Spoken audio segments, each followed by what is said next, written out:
Ever wonder what happens to your body as you go deeper on a scuba dive? It's pretty incredible how many changes happen with every meter you descend. It really is.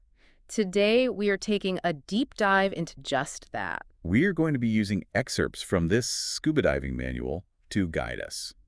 especially focusing on all those fascinating physiological effects.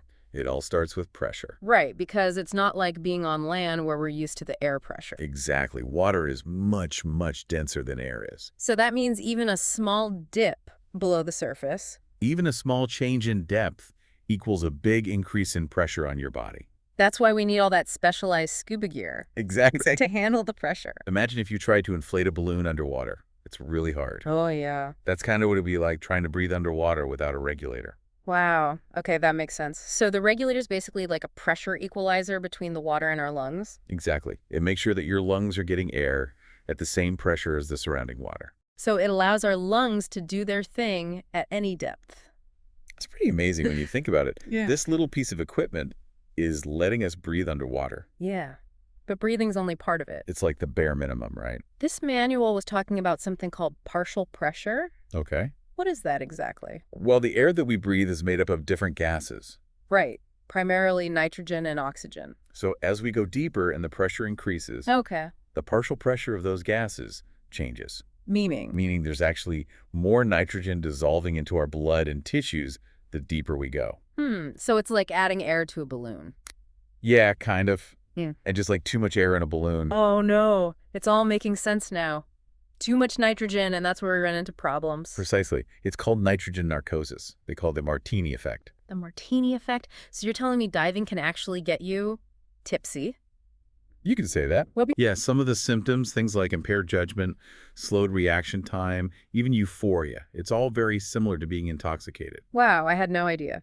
So just like having one too many martinis, you don't want to be making any big decisions. Especially not 100 feet below the surface. So is that why there are depth limits, especially for newer divers? Absolutely. That's a huge part of it. Beyond a certain depth, it just becomes too risky because of the nitrogen narcosis.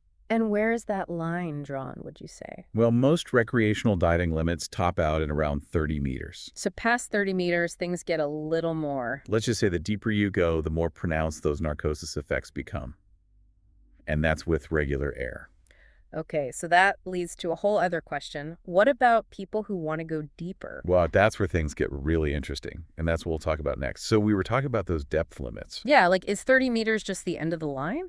For recreational diving with regular air, pretty much. Wow, okay. This manual says that around 56 meters is where it gets really dicey. 56 meters? What's the magic number there? It all comes down to that nitrogen. Right, right. At that depth, the partial pressure, remember we talked about that? Yeah, yeah. It basically reaches a point where things get dangerous. Dangerous how? We're talking really severe narcosis. Like how severe are we talking? Impaired judgment, even loss of consciousness. Oh, wow. Okay, so 56 meters is a no-go then. Got it. Well, not so fast. Oh. There are ways to push those limits. Like what? Remember how we were saying the deeper you go with regular air, the more nitrogen gets into your system? Yeah, yeah.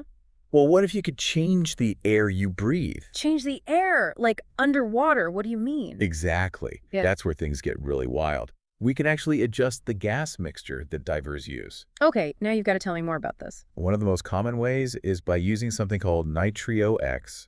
Nitrio-X. Okay. Basically, it involves increasing the oxygen and decreasing the nitrogen in the air that divers breathe. So less nitrogen, less of that martini effect at depth. You got it. Lower nitrogen means a lower partial pressure of nitrogen in the bloodstream, even at greater depths. That is so cool. It's like hacking the very air to let you explore more of the ocean. So why isn't everyone using this Nitrio-X stuff? That's a great question. Yeah. There's a few things to consider. Okay. First off, 9RSHO-X diving requires specialized training. Makes sense. You don't want people messing around with their air mixture without knowing what they're doing. Exactly. Divers need to learn how to plan their dives using Nitrio-X, monitor their oxygen exposure, and adjust their dive profiles. So it's a whole other level of diving. You could say that. Fascinating. I can already see how this would appeal to experienced divers who really want to push those boundaries. Absolutely. It opens up a whole new world of possibilities. This manual mentions something called depth limits for Nitrio-X too. What's that all about? Another good question. Just because you're using Nitrio-X doesn't mean you can dive infinitely deep. Right, there are still limits. Exactly. Even with less nitrogen, you can still run into other issues. What? Well, we've talked a lot about nitrogen, but what about the other important gas in the air we breathe? Oxygen. Bingo. Oh, okay, so it's not all about nitrogen after all. We've got oxygen to consider too. Precisely. And oxygen's behavior under pressure, that's a whole other can of worms. So oxygen, we were talking about how it's not all about nitrogen. Not at all. What happens to oxygen at depth? Well, like we were saying before, the deeper you go, the higher the pressure. Right. And as that pressure increases, your body actually absorbs more oxygen. Because it's getting all crammed in there, right? Exactly. And at normal levels, that's fine. Our bodies can handle it. But there's a limit. Okay, so too much oxygen can actually be a bad thing, even though we need it to live. Exactly. It's called oxygen toxicity. Oxygen toxicity. So what happens? Like, what are the symptoms?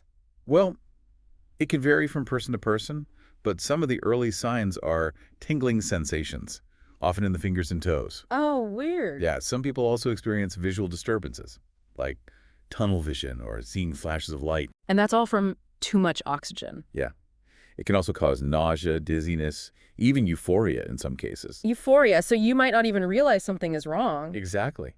That's why it's so important to be aware of these things. So how do you know if it's serious? Well, if you start to experience any of those symptoms, it's definitely a sign to ascend, to reduce the pressure. And if you ignore those signs? It can lead to more severe symptoms like muscle twitching, convulsions, difficulty breathing. In really serious cases, you could even lose consciousness. Whoa, that's scary. So it's kind of like a balancing act, right? Too much nitrogen is bad, but so is too much oxygen. Divers have to find that sweet spot in the middle. Exactly. That's why diving is about so much more than just jumping in the water. It takes knowledge, training, and a lot of respect for the underwater environment. Well said. So as we resurface from this deep dive into what happens to our bodies underwater, what's the key takeaway here? I think it boils down to this. The ocean is an incredible place, but it demands respect. Understanding how our bodies react to pressure, the different gases we breathe, it's crucial for anyone who wants to explore the depths safely. Absolutely. Knowledge is power, especially when it comes to diving. So to all our listeners out there, dive safe, dive smart, and never stop exploring.